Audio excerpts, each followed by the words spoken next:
Hello, this is Case, and today I have a bit more of a philosophical and very difficult to digest video, and I want to share some thoughts on this level, and I want feedback. I'll be saying a lot of things that won't make sense on the first listen, but bear with me, this is my stream of consciousness. So when I make this game, I demand for myself that every level in this game here is worth playing, beyond just giving the player the relief of non-existence. I want the player to play this game and actively look forward to more. That is part of what I demand of this. So for me, I think games should not be about arbitrary mechanics or stuff like that. There is a place for that, but art is really about what it makes you feel. And with this, we're not targeting some random heuristics about how things should be, but we're targeting the feelings of the end user. So if you listen to discourse around games, you may have been baited into thinking that games should target heuristics, but I think that is the completely wrong approach. I'm going to be laying out some parameters of what I think we need to do to target the feelings we want to feel the player. But since I am setting the parameters, the level that I've designed will obviously perfectly fit in those parameters, and it's gonna sound like I think this is the best level ever. But of course there's a chance that I'm getting the parameters wrong, or that it is possible to improve on the parameters beyond what I'm doing, which is where you guys come in, and I want to hear feedback on it to know what you think about my thoughts. So I think every game should have a vehicle for enjoyment. You need to map out which emotions you want the player to feel and what type of fun you're targeting with this game. With this game, we're targeting freedom. We want the player to feel a sense of freedom. We want that to be fun. And adventure. We want the player to feel like they are really on an adventure. Let me get the FPS display off so we get the idle animation. Actually, no, let's keep it on so Mario doesn't store. Yeah, so what even is freedom? I think the easiest way to describe freedom is the ability to do things without a penalty. So there's a penalty to everything you do, right? You read a book, the penalty is you lose time. You eat a cheeseburger, the penalty is you lose health. You order takeout, the penalty is you lose money. But you still feel free to do these things because the penalty is negligible, right? If reading a book sent you to jail, you would still just be paying time, but you wouldn't feel free to read a book. So how do we target this feeling of freedom? We can add a bunch of things that add to this. So one thing we can do, we can give the player multiple approach options. For example, getting on those mushrooms. I can just do this. I can, if I want to, I can bounce on this and land here. Of course, that costed a little bit of time. I can even do like a backflip or something. Right, I can do whatever I want. I think that adds to the feeling of freedom. This also requires that the player learns about their moves. They need to know what's available to them to even be able to express the sense of freedom. Which works best if there are things to do in the game that naturally just let you improve on this. Just naturally let you learn your movement. And what we really need to avoid to have this thing work for us is situations where you need to do one specific thing or you lose. That wouldn't feel very free. I think this also requires some amount of challenge to overcome, because otherwise you also do not get an opportunity to express your freedom, right? If everything was just solved by doing a jump like this, that would be very boring. You wouldn't feel very free to do that either. I mean, maybe you would feel free to be able to pick other things, but if it's just so OP, it wouldn't really feel the same. And another thing on how to improve freedom, I think, is intrinsically motivated interactions. So for example, you see that bird there? I can just go up to him and he runs away. That's sure, there's a little bit of extrinsic motivation in that you get the coin, but just for the one coin, it's a very weak extrinsic motivation. I think people will be more likely to do it just because they think it's funny, or because they enjoy just seeing the bird fly away, and less because they want the one coin. Audiovisual feedback, very important. I think that adds a lot to this too. Should I get the Goomba here? They might just think it's fun to see the Goomba hop around. gives them some fun audiovisual feedback. And what we really need to avoid is painful or limiting interactions. That's something, especially with tutorials here, that is really difficult. If you look at this, this is a tutorial of the bunny teaching you how to do the dive jump.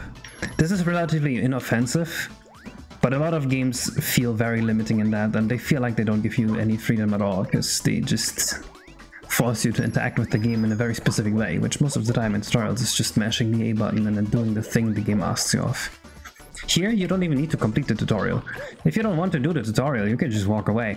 There's no consequence to it. And the second, the fun through adventure aspect, which is a feeling of adventure, is when you feel like you're making discoveries and you are on a journey. That's how I'm describing what the feeling of adventure is like. So how do we achieve this? Well, immersion is very important. We need to suck the player into the story somehow. Dynamic world changes can work. If the world dynamically changes, reacts to what you do, that definitely feels very immersive and like something is actually happening. It feels more real. We gotta reward exploration. If exploration is rewarded, then it's gonna be easier for the player to immerse themselves, I believe, because they're gonna be more willing to engage with the world.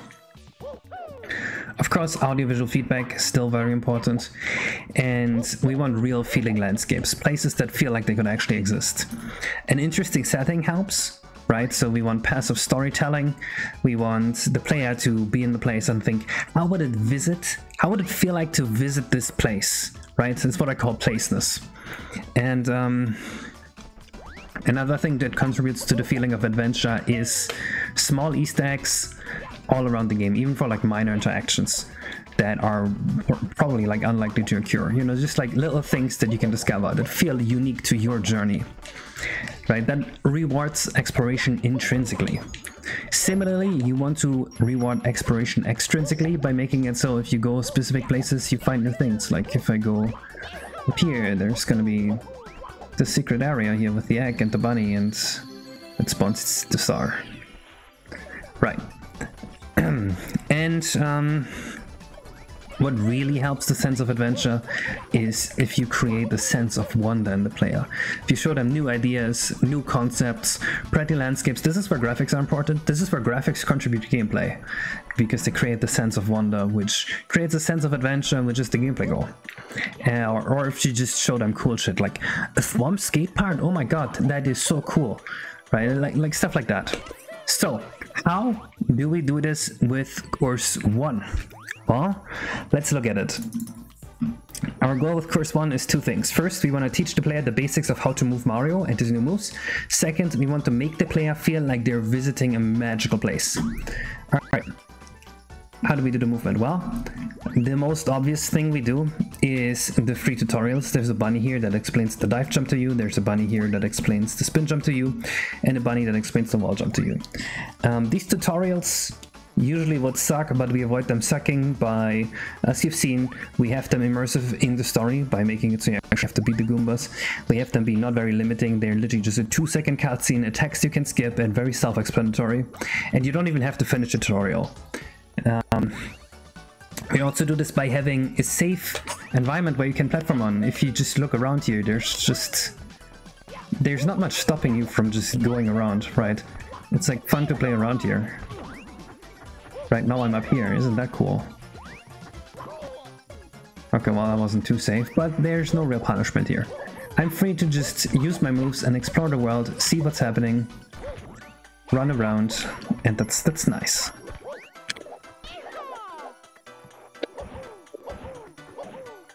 Like that. We got lots of hidden movement tricks and skips you can discover, especially in Act 5 and 6. That's intentionally in this world. As you saw just now, the way I went up that house clearly is a skip. The way I went up on the windmill propeller there clearly is a skip. You can, like if you wanted to collect the red coin here, there's something you can do where it's like this, so you don't actually go down the slide. You know, just a bunch of little tricks you can discover. I think if you want, you can even like do a wall kick on the bridge here. This is mostly prevalent in Act 5 and 6. Act 5 is this area here with the bit pipe. There's so many things you can do to like speed up the way you go through this level, I'm sure. Like, look at this. I haven't actually tried this before, but okay, well, not like that. Simulate the feeling of discovery. Yes. There you go. You can do stuff like that. That's all intentional. That's not just like a thing you can do because the developers didn't think of it. That's a thing you can do because I, the developer, specifically want you to discover things like that. Or even just this, you know? Okay, well, that one's a bit harder to get up on. But it could still, like... You know, that's cool. That's fun. And something this level really does well is Act 5. Act 5 offers so much opportunity to improvise whatever you want and learn the movement. Act 5 is the red coins. So for the red coins, they are all in this little area here. Let me just collect them real quick. And I mean, you will probably look at this and think, wow, that's fun. I want to play this game too. Like, you see how I just did a skip there, and then I do a skip here, and then I can hold Z to fall faster. Yeah, I've done this mission a few times before. It's fun to move around, and you know, when you collect this, I'm sure, because there's absolutely no risk of you falling down anywhere, you're gonna try what your moves do, you're gonna experiment with your moves, you're gonna figure out a few of the things I just did.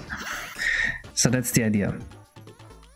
Next, how do we accomplish the story immersion with this? Well, Act 1, 2, and 3 in this level here have a little thing going on, where Act 1 is like the intro to the level, Act 2 is the inciting incident, something happens in the level, Act 3 the climax, you fight the boss. So we have this little passive storytelling, or not passive storytelling, active storytelling going on, and then we also have a little bit of passive storytelling going on, where if you look at this, the king is right there, and over there is the forest, and then when you talk to the king, he brings you to the forest, so you know the king's castle is over there. Or you have the carrot there, where it's like, yes, that's where I saw the carrots, and you see the carrots on the floor here. I think that works pretty well. We have the Goom bunnies around, which they are bunnies but also Goombas. And the locations are connected. I think that adds to the placiness. Like if I go in here, now I'm inside the carrot, and whoa, that was a collision bug. And you can see the bottom of the carrot is still like poking out here.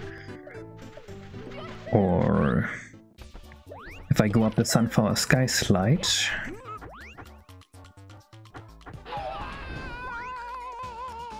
I'm also at a connected location. Or if I talk to the Goomba boss, I'm also at a connected location.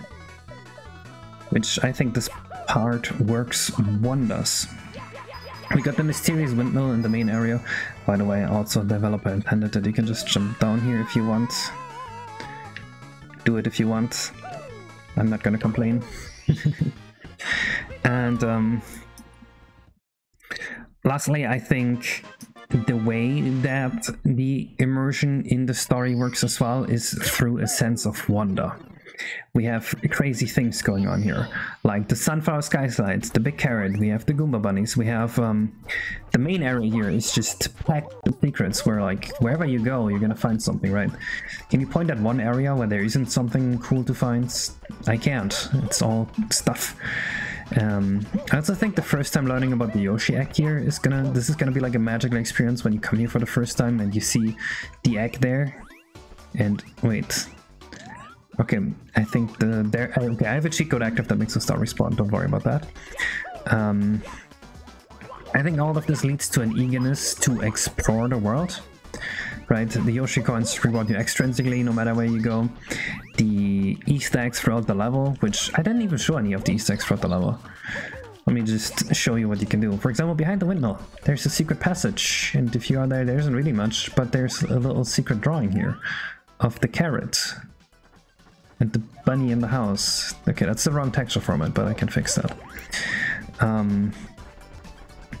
The movement discoveries you make, for example, while you get the red coins here, is going to be a little bit of a reward in itself, even if it's not extrinsic. And the way you discover the world building pieces, like the way everything hangs together, the way maybe like at the beginning you would see the forest, and then in Act 3 you would be taken to the forest and you'd be like, oh, that's what that is. I think that's also a very, very cool thing to discover. Now, what I think this level does wrong and where we go wrong here. Obviously, since I designed the parameters, since I decided what we're looking for, I have designed most of the level to be exactly what we're looking for. So to my own belief, this is peak level, but of course I know that there's probably things we can improve, probably parameters I didn't think of that I would probably need pointed out to me before I could possibly understand why this is not perfect. But one thing that I can tell for sure that I think doesn't really fit the parameters well is the Yoshi coin up here. The Yoshi coin up here is kind of just randomly put in the world. We kind of had to put it here because there was nowhere else to put it. I think it's like excusable the way you find it. It's like fine, like you have to think to use this bouncy flower in a separate way. Maybe that like opens your mind a little bit to the possibilities of the other bouncy flowers. But at the same time, it's not as interactive and like full of discoveries as we would like the Yoshi coins to be. I don't think it's a huge weakness, it's just a very, very small drawback. And I'm mostly pointing this out so you can understand my thought process for this. Alright, so we do have a lot of elements that contribute towards our two goals, but what we also need to do, we need to ensure we don't have any elements in the level that distract from it. So let's think about what actually is going on in the level. We have, of course, the Act 1. Trouble Town Tour. You move to the top of the windmill here by climbing up here. The climbing is pretty freeform. Hopefully what happens during Act 1 is also you kind of like start to get to know the world, as in you walk around a little bit, you talk to the bunnies, you get a feel for what's going on in the level. So hopefully the immersion is there too. You now feel like, okay, this is a real world I'm visiting. Really, this is just there to be like, look, this is what Return to Yoshi's Island is about, and I think the mission does that pretty well, so I'm happy with this. Food fights. Food fights is you go in here and you kill a bunch of Goombas in here. Very fitting to the story. The movement in here is very freeform, very on brand. I think it fits. Mission 3 is where it gets a little weird, and this is Boss the Goombas. Boss the Goombas is a boss fight. So I'm actually #1 hater for boss fights in video games. I think the gameplay in boss fights usually sucks ass, and the way I view boss fights is more like they are scenic elements. A boss fight is a set piece that is there to sell a vibe or whatever. And the Goombas does that. The Goombas carries you into the forest, and then you are in front of his castle and have to fight him here. I think that part works really well. I think the boss fight itself, gameplay wise, is very much against the gameplay goal. So I'm not too happy about that. On the other hand, having some contrast to the normal gameplay is elevating the normal gameplay in a way. So I'm not sure that this is a bad boss fight. I guess as long as it's like a good set piece and it's not actively inflicting suffering on the player.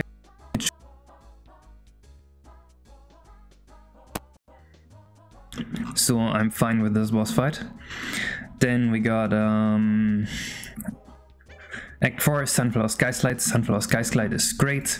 You go into the sky, it's building the world, it's very full of wonder. 8 reds in the field. I talked about this earlier. This mission is perfect for figuring out your movement. This is also where the story is already over, so there is no story immersion going on besides the passive storytelling of what the level looks like and the discovery of what the world is like.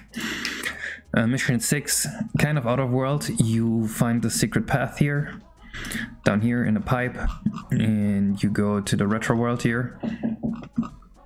Might detract from the world building a little bit. Although these red pipes exist all over Yoshi's Island in this game. There is one in each level, so hopefully that does not destroy the immersion. I have serious doubt that it would. If you look at something like Mario Odyssey, they have even weirder stuff. Although Mario Odyssey didn't really feel like real world to me. But I think it's fine. We already committed to this bit of there being a retro pipe in every level. We're not changing it, and I don't think it's that bad anyway. And then we have find the egg coins. The egg coins are very good. In this level, the egg coins are kind of barely used because there's already 3 egg coins being dedicated to the tutorials. So we only had space to put 2 of them somewhere. And we also invented the egg coins after this level was already finished, which seriously limited our options. But they do give you a lot of reward for exploring the world, and I think it would be fun to get back to this on Act 7. And remember, when you do find the egg coins, you actually get the egg coin radar, the one in the top right. It would be blinking if there's egg coins nearby that you haven't collected yet. So I think this is good, this is fine. What is more important, we need to go over the level and see that there's nothing in the level itself that would be bad. So let's start at the beginning. Right here we have the tree stump and the mushroom.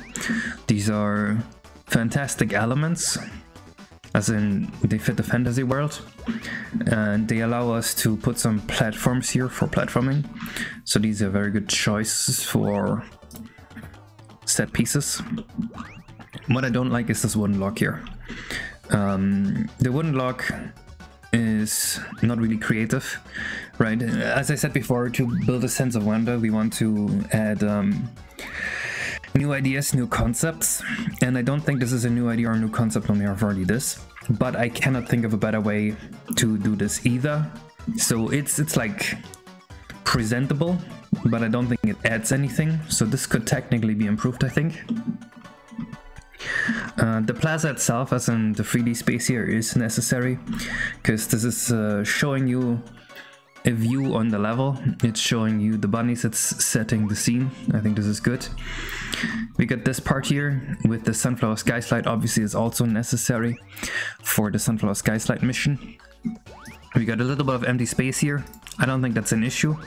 The empty space needs to exist here somehow to spatially separate stuff, so that you can also move the camera around. And you don't need Mario to jump and have an obstacle every 2 meters. The carrot house. I have a little bit of an issue with the carrot house, and that is that on top of it there isn't really anything going on. Sure, if you're on top of it you can kind of see like the secret area. Maybe that would be neat, because it's like, oh, I discovered something. And behind the carrot house there's this painting here, a little secret in the world. I think this one's very good. So there should be something here. It's just unfortunate that there's nothing to do on top of here. Let's keep moving this way. Right here, a little bit of an empty area with some stumps. I think this is actually good. If you're an inexperienced player, you might learn more about how to use your long jumps versus your dive, when you should use them, how to space out your jumps so that you don't walk up on this part here and make your Mario go faster, because if you walk up on this part, your speed is scaled by the cosine of the slope angle. And for inexperienced players, they are already gonna subconsciously think about that, which means that your brain is not like completely idle while you walk through here, so that's good. However, this stump here, there's nothing going on. Why is this here? There's nothing on top of it. There's a bunch of platforms leading to it. It would seem like an important element that there's nothing here. Cheap fix would be to put a ring of points here, I think. But that feels really cheap. I don't know what to do about this. Maybe I will literally just grab a ring of coins and put this here. That's like, yes, you did it. Now you get coins. I guess it gives you a nice vantage point over the level too. From here you can look around, you can look at the sun, you can look at the forest in the back. What is going on here? Oh, okay, that's a cloud that just doesn't render right in Blender. We get this section, obviously necessary platforming, also looks very nice. And then this house here. The house is kind of cool because it's like, yeah, you can't go this way unless you do some sick platforming. It's a little unfortunate that when you're behind here the camera gets squished a little bit. But I guess that is necessary for this house to exist. We could technically move the wall into the house here somehow. but that gets rid of the cool platforming you can do up here, so I don't think I want that. So this house is fine, I think. Let's move on over here. This is bay. The bay is necessary for the secret pipe, and for this here. This small bay holds 2 secrets. The mushrooms look very good. The bridge, I don't know if I like the bridge. Now that I think about it, the texture is kinda unfitting. Would be an easy fix though. As in, this doesn't fit with the rest of the bunny architecture, right? If you think about the rest of this level, this is all... Well, actually some of this does look man-made. And the way the stumps are sawn too. Yeah, but I don't think they would build something like this. I think I'm gonna swap this out for a hang bridge or something. Swap bridge out. I just made a note for that.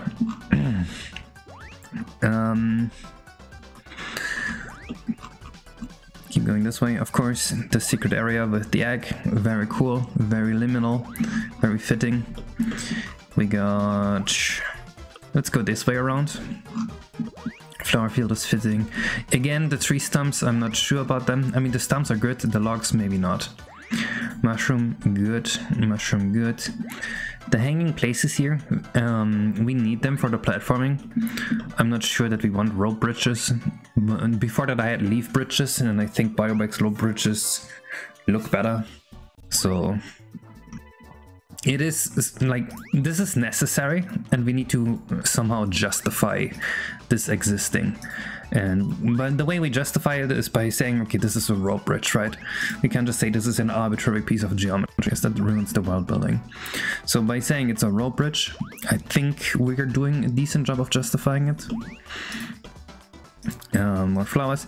This is a lot of space here, but when you saw me do the mission with the red coins, the space is very necessary to freeform move Mario around. We got the windmill. Previously the windmill had walls here and walls here, so that you couldn't go behind it.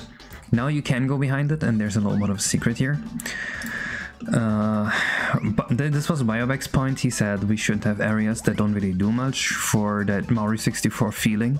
And I kinda agree. If you look at Mario 64, there's a lot of weird and unnecessary areas like this. But I do feel like they add a lot to the world. Because if you go out in the real world, there's a lot of places like this too. It's just important that when there is a place like this, we add some element of discovery to it, I think. So that it doesn't feel like it's wasting your time in a way. It's also important that these areas are fun to walk around in and not take your time.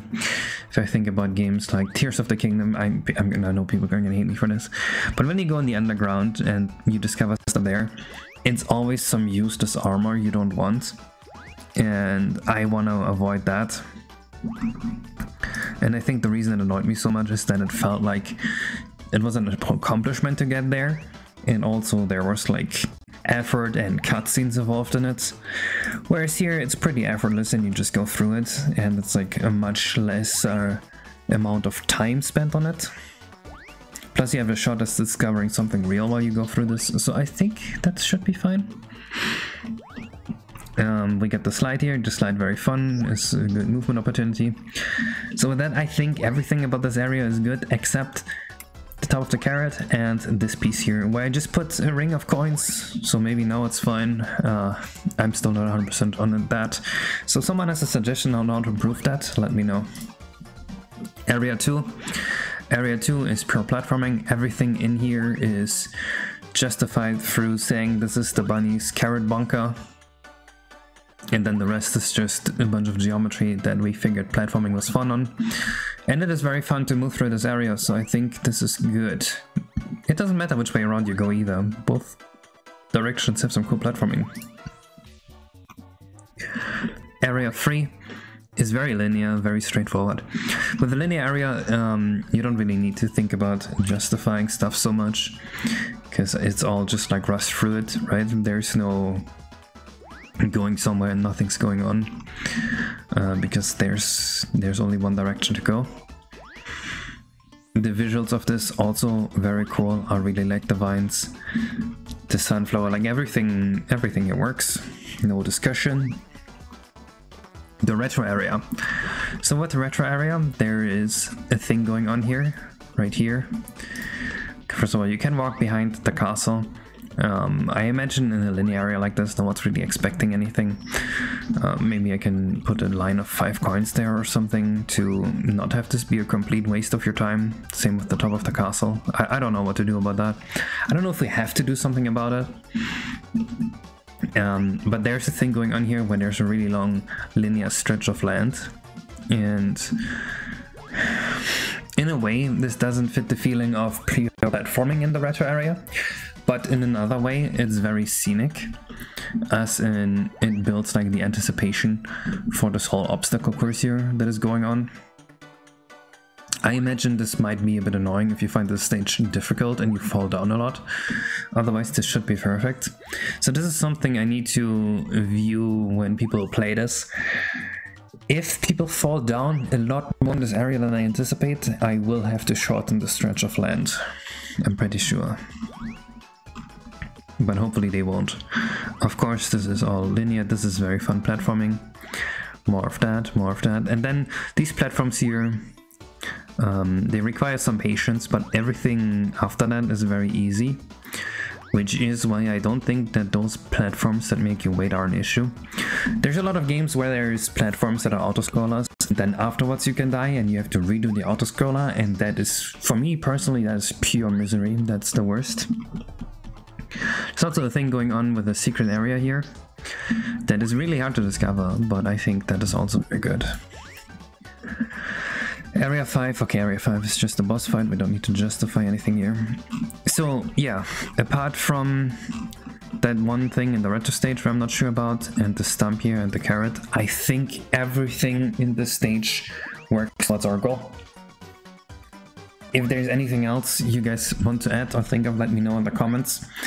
If you think my parameters are wrong, let me know in the comments. And that will be it for my analysis of why it's worth playing this level. Bye!